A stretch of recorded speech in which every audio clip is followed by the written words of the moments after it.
ஃபைனலாக 2025 மாடல் யமஹாவோட ராஜ்தூத் 350 அப்படிங்கிற 350cc Rajdoot model பார்த்தீங்கன்னா இந்தியாவில் திரும்பவும் ரீலான்ச்சிங் யமஹா பண்ண போகிறாங்க. இந்த ராஜ்தூத் 350 பொறுத்த வரைக்கும் பார்த்தீங்கன்னா நமக்கு இந்தியாவில் இருக்கக்கூடிய ராயல் என்ஃபீல்டோட மீட்டியார் 350க்கு ரைவலாக இருக்க போகுது. ஒரு நல்ல கிளாசிக்கான ரெட்ரோ ஃபீல் கொடுக்கக்கூடிய ஒரு மாடலாக தான் இந்த ராஜ்தூத் மாடல் இருக்கும் அப்படிங்கிற மாதிரி சொல்லியிருக்காங்க. இந்த ராஜ்தூத்தை பொறுத்த வரைக்கும் அண்டர் 2 lakh rupees இல்லாட்டி 2,20,000 எக்ஸ்ஷோரூம் ப்ரைஸில் இந்தியாவில் நம்ம வந்து எதிர்பார்க்கலாம். இந்த ராஜ்தூத் 350 பொறுத்த வரைக்கும் பார்த்தீங்கன்னா உங்களுக்கு நல்ல ஒரு க்ரூசர் மாடல் டைப்பில் தான் பைக் வந்து இருக்க போகுது. பைக்கோட இன்ஜின் அப்படின்னு பார்த்தீங்கன்னா 348cc சிங்கிள் சிலிண்டர் இன்ஜின் தான் கொடுக்க போகிறாங்க. ஆனால் இதில் லிக்விட் கூலிங் இருக்கும் அப்படிங்கிற மாதிரி சொல்லியிருக்காங்க. நம்ம வெயிட் பண்ணி பார்க்கலாம். இந்த இன்ஜின் ப்ரொடியூஸ் பண்ணக்கூடிய பவர்னு பார்த்தீங்கன்னா 22 ஹார்ஸ் பவரும் 20.7 நியூட்டன் டார்க்கும் வந்து ப்ரொடியூஸ் பண்ண முடியும். இந்த பைக்கில் உங்களுக்கு 6 ஸ்பீட் கியர் பாக்ஸ் அண்ட் அதே சமயம் பார்த்தீங்கன்னா அசிஸ்டன்ட் ஸ்லிப்பர் கிளச்சும் கொடுக்க போகிறாங்க. முக்கியமாக இந்த பைக்கோட சஸ்பென்ஷன் செட்டப் ரொம்ப நல்லா இருக்குங்க. ஃப்ரண்ட்டில் பார்த்தீங்கன்னா உங்களுக்கு யூஎஸ்டி ஃப்ரண்ட் ஃபோக்ஸ் இல்லாட்டி உங்களுக்கு டெலஸ்கோபிக் ஃபோக்ஸ் வந்து வரப்போகுது. ரியரில் மோனோ ஷாக்லாம் கிடையாது. நைட்ராக்ஸ் ஷாக் அப்சர்வர் தான் கொடுக்க போகிறாங்க 6 ஸ்டெப் அட்ஜஸ்டபிளில். அதே மாதிரி பார்த்தீங்கன்னா உங்களுக்கு பிரேக்ஸ் அப்படின்னு பார்க்கும்போது front and rear single disc பிரேக்கும் டியூவல் சேனல் ஏபிஎஸ் பார்த்தீங்கன்னா டாப் அண்ட் வேரியண்ட்டுக்கும் உங்களுக்கு பேஸ் மாடலுக்கு single channel single disc brake தான் வந்து கொடுக்க போகிறோம் அப்படிங்கிற மாதிரி சொல்லியிருக்காங்க. அப்படி பார்க்கும்போது ரியரில் ட்ரம் பிரேக் வேரியண்ட் வந்து இருக்க போகுது.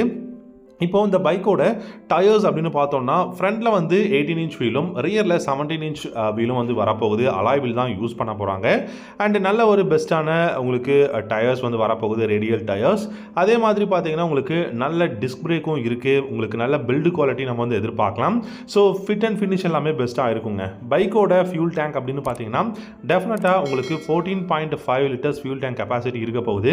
இப்போ மைலேஜ் எவ்வளோ கிடைக்கும்னு நம்ம எதிர்பார்க்கலாம்.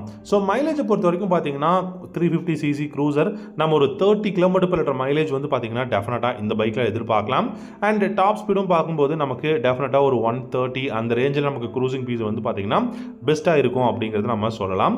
அண்ட் இந்த பைக்கை பொறுத்த வரைக்கும் ஃபுல் அண்ட் ஃபுல் உங்களுக்கு digital analog instrument cluster use பண்ண போகிறாங்க. இந்த டிஜிட்டல் அனலாக் இன்ஸ்ட்ருமெண்ட் கிளஸ்டரில் டெஃபினட்டாக ப்ளூடூத் கனெக்ஷன் அப்படிங்கிறது இருக்கும். ஜிபிஎஸ் அதாவது turn by turn navigation system இருக்கும் அப்படிங்கிற மாதிரி தான் சொல்லியிருக்காங்க. அதே மாதிரி இந்த பைக்கை பொறுத்த வரைக்கும் பார்த்தீங்கன்னா உங்களுக்கு யூஎஸ்பி சார்ஜிங் போர்ட் வந்து அவைலபிளாக இருக்கும். உங்களுக்கு வந்து ஸ்டெப் அப் சீட் கிடையாது, அதாவது ஸ்ப்ளிட் சீட் இருக்கும். ஆனால் உங்களுக்கு வந்து பார்த்தீங்கன்னா ரொம்ப கம்ஃபர்டபுளான சீட்டிங் இருக்கும். ரைடருக்கு நல்ல எர்கனாமிக்ஸ் வந்து கொடுத்துருப்பாங்க அப்படிங்கிற மாதிரி சொல்லியிருக்காங்க. என்னை பொறுத்த வரைக்கும் இந்த க்ரூசர் மாடலான ராஜ்தூத் 350 பார்த்தீங்கன்னா டெஃபினட்டாக இந்தியாவில் ஹோண்டாவோட பைக் சிபி மாடல்ஸ் வந்து பார்த்தீங்கன்னா இருக்குது. RS CB 350 CB 350 Hness model எல்லாத்துக்குமே வந்து இது வந்து ரொம்ப ரைவலாக இருக்கும். ராயல் என்ஃபீல்டுக்குமே பார்த்தீங்கன்னா உங்களுக்கு பெஸ்ட்டான பைக்ஸ் அப்படின்னா மீட்டியார் 350 கிளாசிக் 350க்குலாம் இது வந்து மிகப்பெரிய ரைவலாக இருக்கும் அப்படிங்கிறதுல சந்தேகம் கிடையாது. ஸோ ஒரு யமஹாவோட பைக் ராஜ்தூத் 350 டெஃபினட்டாக ஒரு நல்ல இன்ஜின் பர்ஃபார்மன்ஸோட நல்ல சூப்பரான ஸ்பெசிஃபிகேஷன்ஸோட அஃபோர்டபுள் ப்ரைஸில் லான்ச் பண்ணாங்க அப்படின்னா இந்த ராஜ்தூத் 350 பார்த்தீங்கன்னா டெஃபினட்டாக ஒரு பெஸ்ட் பைக்காக இருக்கும். அதில் சந்தேகம் கிடையாது. இந்தியன் மார்க்கெட்டுக்குன்னு வரும்போது நிறைய கான்ஃபிகரேஷனை கம்மி பண்ணிடுவாங்க. ஸோ அதனால் ப்ரைஸ் வந்து ரொம்ப அஃபோர்டபுளாக இருக்கும். ஆனால் நமக்கு ஒரு வேர்ல்டு கிளாஸில் இருக்கக்கூடிய அந்த ஒரு கான்ஃபிகரேஷன் இருந்தால் தான் இந்த மாதிரியான பைக் எல்லாமே ரொம்ப சக்ஸஸ்ஃபுல்லாக இருக்கும். நமக்கும் வேல்யூ ஃபார் மணியாக இருக்கும். நம்ம வெயிட் பண்ணி பார்க்கலாம். என்னை பொறுத்த வரைக்கும் இந்த ராஜ்தூத் மாடல் பார்த்தீங்கன்னா ரீலான்ச்சிங் பண்ணாலுமே இதில் நிறைய டிசைன் சேஞ்சஸ் கான்ஃபிகரேஷன் சேஞ்சஸ் எல்லாமே கொண்டு வர போகிறாங்க. என்னை பொறுத்த வரைக்கும் இந்த ராஜ்தூத் 350 இல்லை 650 வந்துச்சு அப்படின்னா ரொம்ப நல்லாயிருக்கும். எனக்கு தெரிஞ்சு 650 வந்தால் ரொம்ப ரொம்ப பெஸ்ட்டான பைக்காக இருக்கும். அதுவும் பேரலல் ட்வின் இன்ஜினில். ஆனால் பேரலல் ட்வின் இன்ஜின் அப்படின்னு பார்த்தீங்கன்னா டெஃபினட்டாக உங்களுக்கு எக்ஸ்ஷோரூம் ப்ரைஸே வந்து 4.5 lakhக்கு மேலே தான் இந்த பைக்குக்கெலாம் கொடுக்க முடியும். ஏன்னா ஆல்ரெடி இந்தியாவுக்கு இம்போர்ட் பண்ணுற R3 MT-03 பார்த்தீங்கன்னாலே தெரியும் 5 லட்ச ரூபாய்க்கும் மேலே உங்களுக்கு ஆன்ரோட் ப்ரைஸ் வந்துகிட்டு இருக்கு. அப்படி பார்க்கும்போது இது வந்து இந்தியாவில் மேனுஃபேக்சரிங் பண்ணதை இது வரைக்கும் பண்ணலன்ற மாதிரியான நியூஸ் தான் கிடச்சிருக்கு. ஸோ அப்படி இந்தியாவில் இம்போர்ட் பண்ணுறாங்க அப்படின்னா இது வந்து 6.5 லட்ச ரூபாய்க்கும் மேலே போயிடுங்க. கிட்டத்தட்ட உங்களுக்கு 650cc. இதுவே 350 இருந்தாலும் உங்களுக்கு பார்த்தீங்கன்னா கிட்டத்தட்ட ஒரு 4.5 லட்ச ரூபாய்க்கும் மேலே உங்களுக்கு ஆன்ரோட் ப்ரைஸ் வந்துடும் அப்படிங்கிற மாதிரி தான் சொல்லியிருக்காங்க.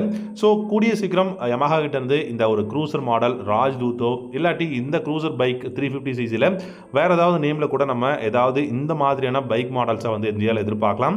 உங்களுக்கு இந்த வீடியோ பிடிச்சிருந்தா லைக் பண்ணிக்கோங்க. நம்ம சேனல் பிடிச்சிருந்தா சப்ஸ்கிரைப் பண்ணிக்கோங்க. தேங்க்யூ.